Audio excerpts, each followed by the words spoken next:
Ya, Assalamualaikum warahmatullahi wabarakatuh. Okey, terima kasih untuk hadir perbincangan kita pada hari ini. So, kita daripada grup 3 kan. Okey, macam biasalah. Nama saya Muhammad Asrizat bin Hashim 260057 dan kita ada ahli kumpulan lain Nazmi. Kenalkan diri. Okay, saya Muhammad Nazmi, 266121. Acap. Saya Muhammad Ashraf bin Ahmad 26012. Azura. Saya Azura Diana binti Hanafi dan nombor matrik saya 266529. Okey, dan last sekali Fisha. Okay, dan saya Nak Afisa binti Muhammad Razik 2824883. Alright, baik. Okay, so kita proceed seterusnya kepada berkenaan dengan perbincangan kita malam ni adalah berkenaan dengan accounting for contingency if breadwinner dies. So untuk husband ni, breadwinner sebagai breadwinner, kita assumekan salary dia, pendapatan setahun dia adalah sebanyak 8,000 dan umur dia adalah 30 tahun. Alright. So kita boleh tengok go through kat sini perbelanjaan setahun husband dia, lepas campur belanjaan telefon, internet, ada takaful pun dia ambil, takaful wife pun dia ambil. So ada hutang kereta, loan lagi masih aktif dan jumlah pendapatan setahun kita kira ransam 676,992 ringgit 40 sen untuk setahun. Okey. So ada apa pun nak dekat bahagian yes? Okey, jadinya kita ni nak cari apa dia punya tanggungan wife dia apabila dia dah tak ada kan. Yes, betul. Situ tanggungan yang perlu ditanggung oleh wife dia dah 37,000 lah setahun. Setahun kan? Yes, betul. Untuk setahun. Okay. Nak tanyalah, kalau internet ni memang dia dah tak pakai internet ke selepas husband dia tak ada? Okey. Ke macam based on data yang kita ambil, terima adalah kita dapat tahu husband dia more work from home lah. Banyak buat kerja dekat rumah sebagai office. Sebab housewife wife dia tak ada pekerjaan, so tak ada benda kegunaan je lah. Just dia maintain dengan bil telefon yang biasa lah. Okey, faham. Okey. So RM37,427.40 tu macam mana dia nak dapat? Dia nak cover. Macam mana dia nak cover untuk masa setahun? Itu kalau kita tengok dekat question number 2 ni, based on husband dia punya anggaran yang kita kira kat sini adalah anggaran yang husband dia kena sediakan adalah berkenaan dengan hibah untuk wife dia, iaitu kalau kita tengok capital needed yang husband dia fikir sesuai untuk cover setahun perbelanjaan wife dia adalah sebanyak 287,000 lah. So kita assume kita ransam 300,000. Sebab maknanya dia kena cari 300,000 untuk dia dapat persen kan? Persen dia cover balik, interest, betul kan? Yes, untuk dapat dividen ataupun interest daripada keuntungan lah, daripada duit yang hibah dia ambil tu, supaya dividen boleh dapat dekat wife dia untuk setahun. So untuk wife dia cover balik lah komitmen dia tu. Kiranya selain tu dia kiranya melalui hibah ni wife dia bukan hanya dapat hibah tapi dia boleh perkembangkan hibah dia jadi investment lah, betul tak? Betul. Dah habis kat hibah saja. Ya, supaya tak habis kat hibah saja. Fisha nak cakap apa? Fisha mute tu. Oh, sorry. Ni nak tanya. So adakah isteri dia boleh sebab memandangkan dia dapat hibah juga. Dia ada hibah kan? Okey, jadi perlu ke dia kerja sebab dia suri rumah kan? Mungkin dia nak tambah pendapatan dia. Tu juga kalau dia mungkin dia nak kerja atau dia memang nak mengharapkan hibah je. Okey, itu betul. Mungkin kalau dia kerja tu untuk dia sara untuk diri dia, jadinya dia nak maintainkan untuk dia bayar dia punya komitmen. Maknanya dia tak pakai dia punya gaji salary untuk setiap bulan dia. Jadi husband dia fikir dia Dia nak untuk mudahkan isteri dia. memudahkan isteri. Dia nak betul-betul wife dia tak perlu bekerja. Ini based on pengiraan husband dia, supaya bini dia, wife dia tak perlu bekerja langsung, just mengharapkan dividen. So daripada yang soalan yang nombor 2 ni, kalau husband dia dapat 300,000 hibah, Yes. jadinya 13% tu datang daripada ASB dengan unit trust sahaja ke? Yes. Yang ni yang data yang kita dapat lah. ASB dengan unit trust je yang dia beri. Sebab husband dia memang ada knowledge berkenaan dengan unit trust seperti public mutual lah. Sebab dianggarkan, difahamkan yang kita tengok data sebelum ni, public mutual ada bagi dividen setahun adalah 11%. 11 ke 10% lah paling rendah. So ASB bagi 3% paling rendah. So kita assume dalam 13% return dia dapat daripada hibah, boleh cover lah untuk 37,000 untuk setahun lah. So okay, hibah faham. ni, quotation hibah tu kita ada dapat daripada Prudential dengan Holiong. So kita boleh go through lah dekat sini. Kalau kita nampak Prudential, yang hibah yang dia bagi untuk cover 300,000, dan coverage adalah selama umur 70 tahun lah. Maksud dia daripada umur 30 tambah lagi 40. So 70 tahun. Dekat sini boleh nampak monthly dia adalah sebanyak RM74 setahun, sebulan. Sebulan. So dalam setahun maybe ada tambah berapa kan.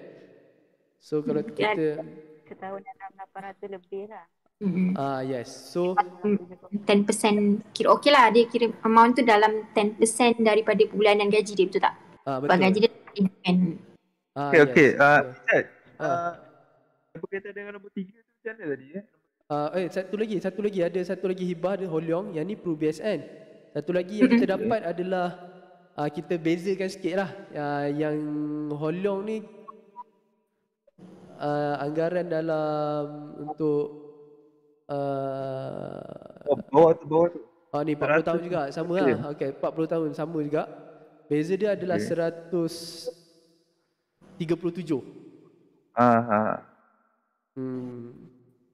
So tu perbezaan dia lah untuk monthly dia lah. Monthly ada perbezaan monthly untuk husband dia bayar lah kan? Yes, monthly untuk husband dia bayar. So tahun yang sama sebenarnya ni Oh ya. Tapi yang ni sampai umur 70 tahun.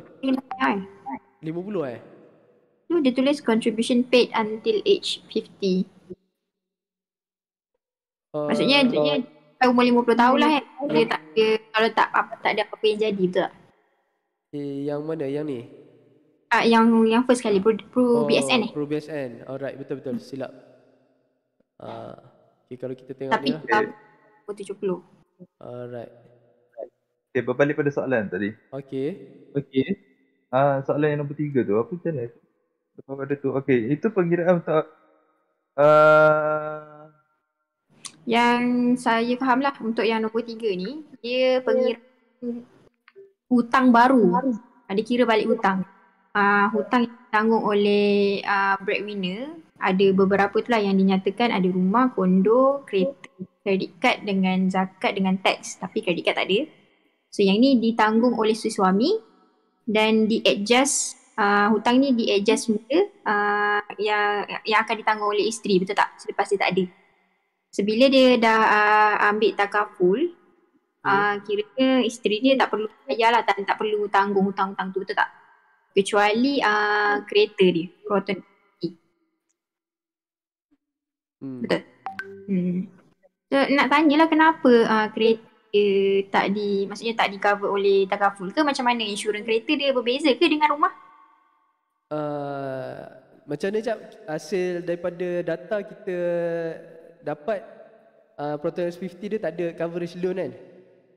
Tak ada insurans kan? Untuk loan kan? Betul. Sebab dia tak nak monthly tinggi. Mungkin Maybe itulah kesilapan dia kot. Maybe sebelum dia meninggal dia perlu refinance balik kereta tu pun kita boleh advise. Betul? Sebab kalau kereta ada insurans lain yang boleh tanggung kereta, itu macam mana? tapi dia tak. So kita Ada ambil lah. apa lah, betul? Okay. Faham. Macam rumah Batu Gajah dengan kondo tu, kita tahulah dia insured by Takaful. So 100% kalau if kematian husband dia memang 100% dekat jadi free lah loan tu. So tanggungan wife dia new liabilities 103. Kalau kita tengok kat sini kereta dia ada lebih kurang 3. So maknanya 2 kereta tu dah memang tak ada hutang. 1 kereta tak ada hutang. Maybe kalau wife dia nak ringan, tak nak pakai kereta dah, tak nak jual kita punya, boleh jual S50 ataupun jual lagi 2 kereta ni. Komitmen. So boleh sebab dia nak kena bayar road tax juga kan untuk sebab road tax dia mesti dia maintain dengan 1,600 setahun. Untuk Afisha ada soalan ke? Kejap, tengah mencari soalan yang nak tanya. Kejap. So kereta, kiranya saya nak tanya yang kereta Proton X50 tu, dia baru beli ke atau dah lama beli? Baru jugalah. Baru jugalah. So that mean kita dah tak boleh suruh dia tambah insured untuk insurans dah kan. Sebab dia dah, insurans ni dia termasuk masa loan kan. Betul tak? Betul. So memang dah tak boleh kita nak advise untuk dia ambil insurans lah untuk kereta ni, melainkan dia jual kereta ni. Betul. Betul. Maksudnya dia bayar kan, betul tak? Maksudnya dia bukan cover untuk bulanan tu, tapi dia cover untuk safety kereta lah mesti kan. Orang yang itu insurans kereta biasa lah, bukan insurans loan, based on loan. Okay. So next. So jelas lah dekat sini kan, new liability semua jelas kan. Okay. Asap macam mana Cap? Yang next tu ni Takaful needed coverage. Okay, yang bagi Takaful needed ni, dia nak, sini kita nak tunjukkan iaitu kita nak tengok adakah yang Takaful bukan selain daripada hibah. Okay, si suami ada mengambil insurans, betul tak? Takaful. Okay, betul, dekat sini Takaful setahun dia 7,739. Si suami ambil tu sebanyak berapa? Sekejap. 500,000 cover dekat sini. Existing hibah Takaful plus saving 500,000. So bila kita dapat tahu jumlah tersebut, so apabila lepas tu kita tahu capital needed yang diperlukan oleh seorang isteri setelah suaminya meninggal sebanyak lebih kurang 300,000. Betul. Kalau kita lihat insurans yang suami dia ambil selain daripada hibah tu, so kita tengok di situ dia sebenarnya boleh cover dah untuk capital needed tu. Lebih so, boleh tengok. Jadi dia surplus lah ni. So dia sebenarnya si suami ni sebenarnya dia nak ambil hibah boleh, tak mahu ambil pun boleh sebenarnya. Because yang dia ambil sebelum dia Takaful dapat cover balik lah capital needed tu yang diperlukan oleh isteri dia tu. Okay. Kita tengok surplus tu kan 200 lebih kurang 260 ribuan selebihan di situ. So tetapi walau bagaimanapun pada pandangan saya lah, walaupun ada terdapat lebihan, tapi tak salah pun bagi sesiapa saja, bukan dalam ni saja si suami ni, bagi sesiapa saja sebagai sebenarnya tanggungjawab sebagai kita seorang suami Islam, iaitu kita ni kena ihsan terhadap kehidupan isteri kita dan anak-anak kita di masa depan. So tak salah dengan berbelanjaan gaji suami yang banyak yang dianggarkan ada 10% lagi daripada gaji, iaitu 800. So tak salah kalau kita ambil hibah ini sebagai satu alternatif untuk kita nak tengok isteri kita ni ke depan tak hidup susah, tak hidup dalam keadaan meminta. So kita nak tengok kehidupan walaupun kita mati, kita nak meninggalkan keluarga kita dalam keadaan yang selesa lah. So tak salah. Lagipun Jap, kalau kita tengok insurans tu, bulanan dia tu yang kan selain pada Holion tu, selain pada Prudential tu, amount sebulan dia pun tak banyak kan, tak berapa, tak tinggi. So ada masalah. Tak ada masalah. Betul. Alright. So ambil So nak ambil pun monthly dia murah kan. So boleh lah. Nak ambil boleh, tak nak ambil boleh. Kira macam saving jugalah, betul tak? Kalau sekarang ni bagi orang Islam patut ambil benda ni. Alright, baik. Okay. So jelaslah kat sini faham semua kan? So apa yang kita boleh advise dekat husband ni adalah supaya dia ambil lah.